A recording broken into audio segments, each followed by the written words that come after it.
Welcome friends to my kitchen, bem-vindos à minha cozinha. I have a bunch of orders for Bolo Levedo today, and I thought I would show you how I make this large quantity of Bolo Levedo.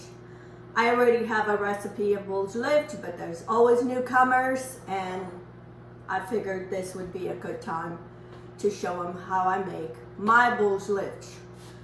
So anyway, I have here 15 pounds of flour. I need about 96 small individual Bolo Levedo. So that's why I have this large quantity. I have about 30 eggs, 5 cups of flour, 4 cups of yeast, and 4 cups of salt. And I'm gonna make this in my bowl. I'm gonna start to make the yeast. I need a tablespoon of sugar. I'm gonna add, I have a cup of warm water, more on the hot side than on the cold side. I'm gonna put my yeast, and then I'm gonna put a couple tablespoons of flour, and then I'm gonna whisk this. Every so often I do different things, and once I find I have a lot of eggs, I figure what I can use them, and I do stuff and I sell them out of my home. And this is one of those things. So often I make them, I have orders. So anyway, today's one of those days. So I mixed my yeast, and I'm gonna let this sit here until it starts foams. It won't take long. So to my flour, I'm gonna add all my salt and kind of just mix this a little bit. It will combine as you mix the dough. I also have some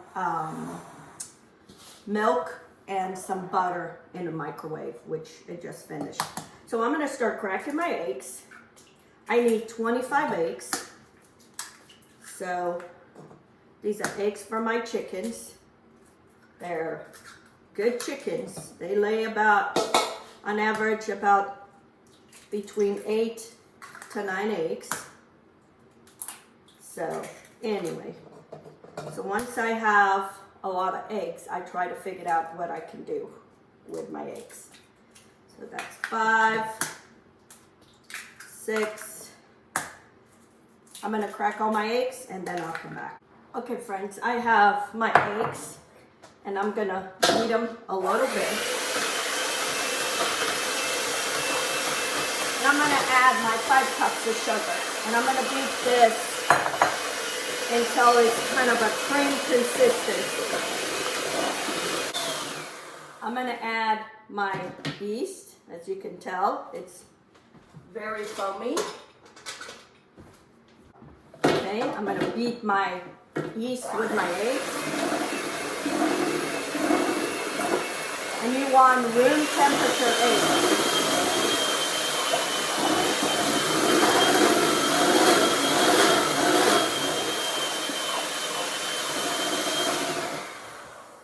Okay, my eggs are done.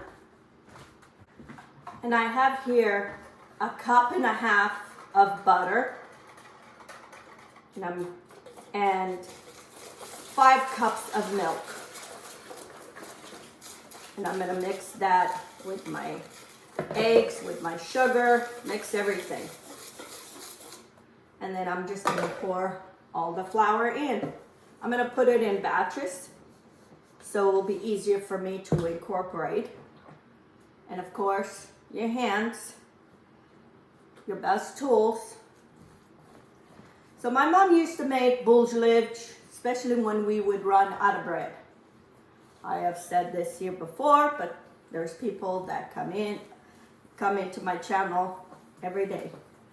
So this is a popular bread you will find in the island where I'm from, in the Azores, San Miguel. This is what we call Ubuldish Foodnish.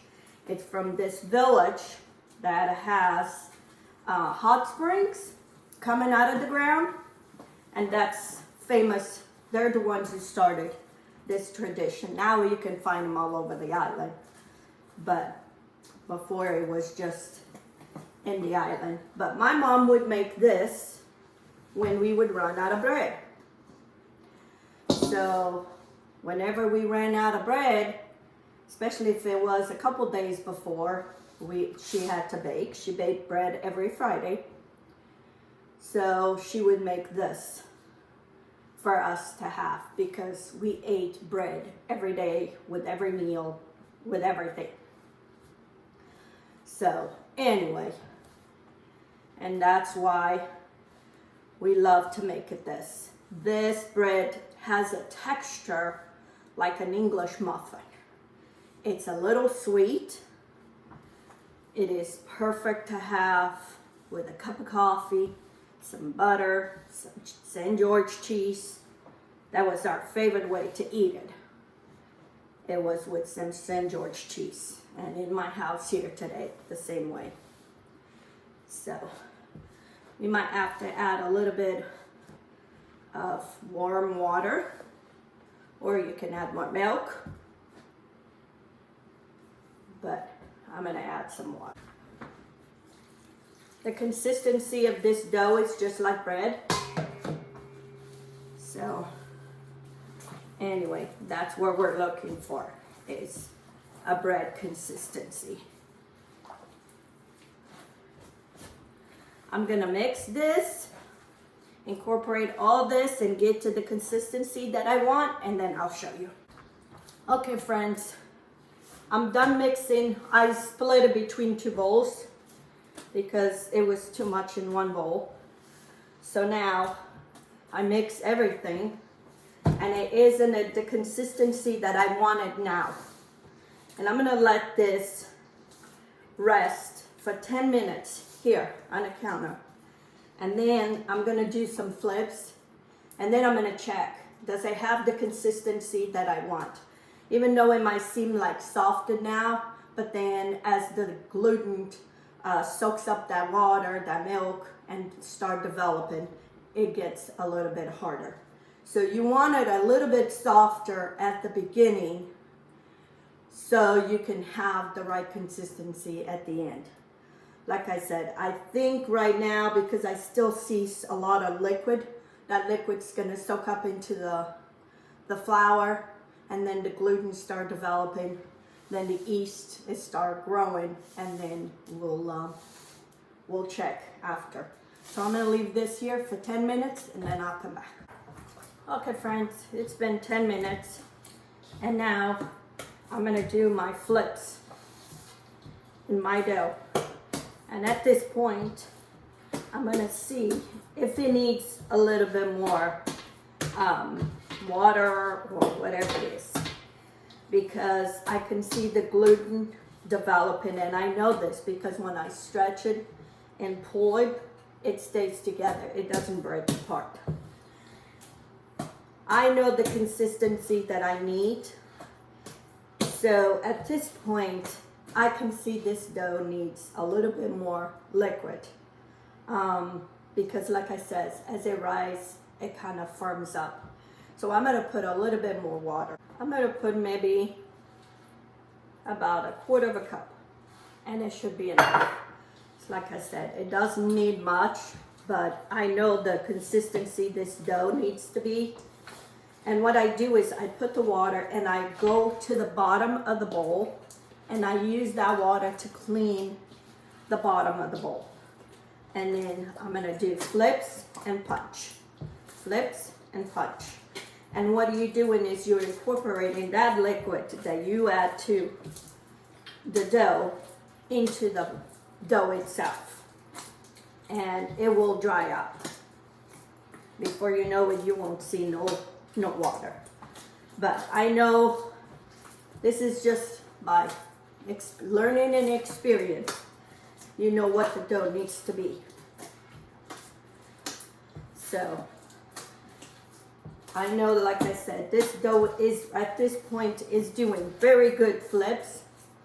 That means the dough is a little bit too hard. So, and that's what we're gonna do. We're gonna keep stretching and flipping until you don't see no more liquid. And you find the dough heavy. And it's just right. You don't see no more water in this dough. So that one is done. Now let me check this one. This one needs the same thing, but I'm gonna do some flips. Get your hands wet so we won't stick. It won't take no time for the dough to rise. I'm gonna leave it here, I'm gonna cover it, and then I'll show you when it's done. Okay friends, it's time to start shaping my Bolos Levedo. And I want them pretty much almost the same size. I try, but sometimes it doesn't happen. And all I do is I grab a piece of dough, and you can make these whatever size you want, but being that this is for me to sell, I kind of try to stay in a form with the same size. So I have here cornmeal, yellow Portuguese cornmeal, not the American cornmeal because it's too coarse. You want a finely ground cornmeal. And then you put it in the bottom, and then we're gonna bring it into shape. By bringing everything together, you kind of shape into a little ball. And then I put it aside. I have a tablecloth here, and we're gonna let these rise just enough for the, I cook these on my pancake griddles. I have 3 of them. I used to have 4, now I only have 3. So, and as soon as they warm up, I start cooking them.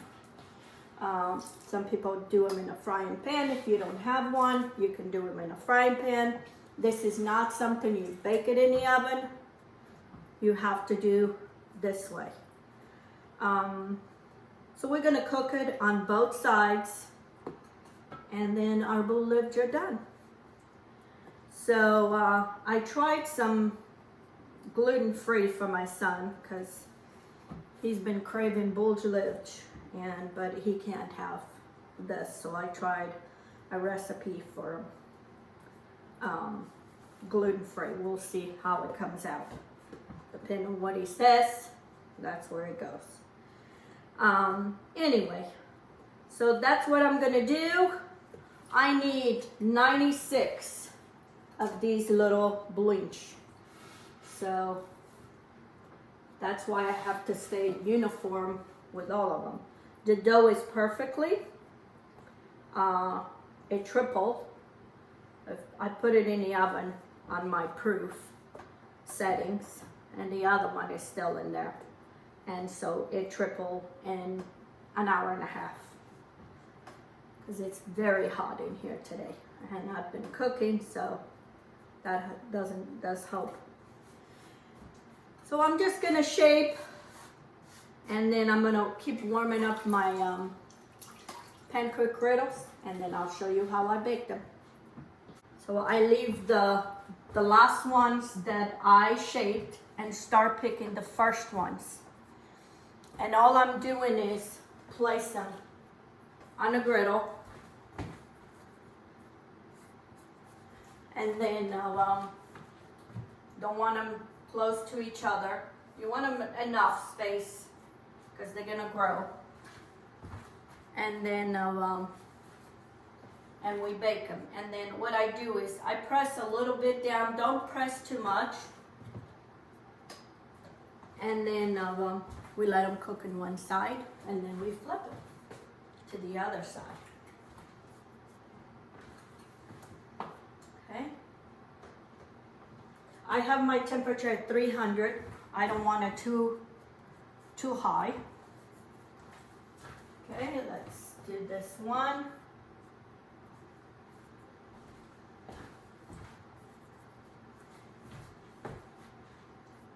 I think I can fit 10 in each of these.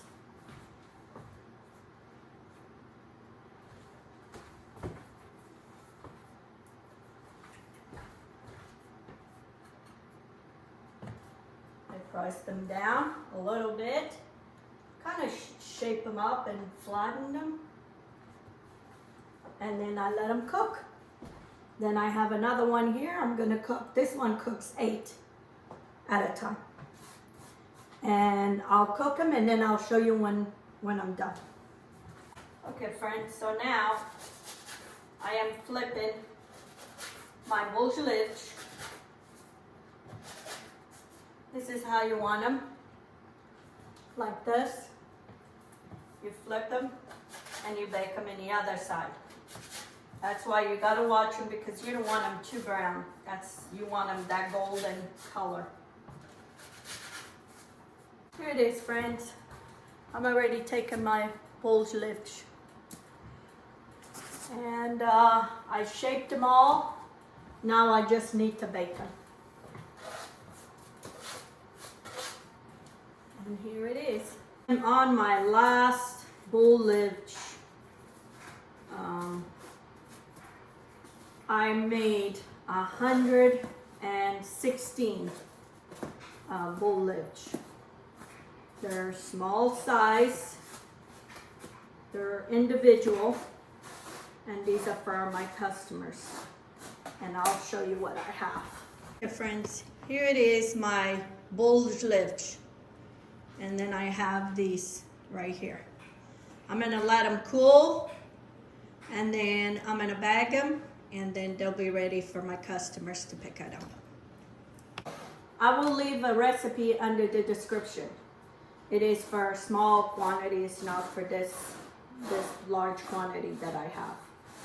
But you can make these, and then you can freeze them, and then when you need them, just put them in a toaster. This is perfect, you know, to make ahead. And this was something that we made quite often, especially when my mom would run out of bread. And even when my mom was here and alive, she would make quite a bit of this. She wouldn't make them this small. My mom made big ones, and she would give it to many people. Many people's ordering now because they know my mom used to make them. Anyway, if you haven't subscribed to my channel, please do. Give me some thumbs up. Share my videos on your social media and with your friends. Until next time, let's get cooking. Have a good day.